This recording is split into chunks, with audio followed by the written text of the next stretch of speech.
This is Michael Marchand from Project YM. I'm actually right now in the beautiful country of Uganda, just finishing up an amazing time of ministry with reigniteuganda.com.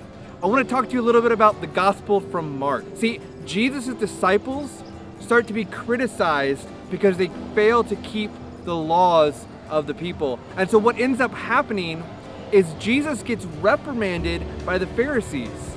They call him out that why do your disciples not follow the law, the rules that the rest of us follow? It's something we often get caught into.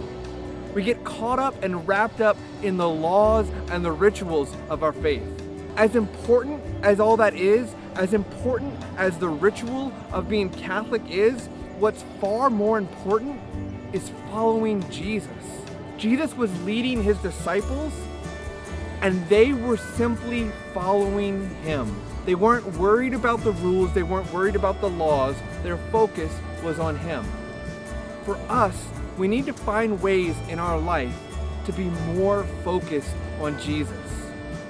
That wherever he leads us, regardless of what the world around us tells us, to be willing to embrace the call and follow after him. That's why I ended up here in Uganda in the first place. I ignored what everyone was telling me about traveling to Africa. I ignored all their warnings and all their fears, and I simply set my eyes on Jesus and followed after him. And the blessings from our ministry here in my own life have been incredible. My challenge to you this week is find ways to focus on Jesus. Don't pay attention to the rules, to the world around you, to the rituals we get wrapped up in. This week, find ways to focus your attention on him, to follow after him, to make your life more closely mirror the life of Jesus. Find him, and your life will be richly blessed.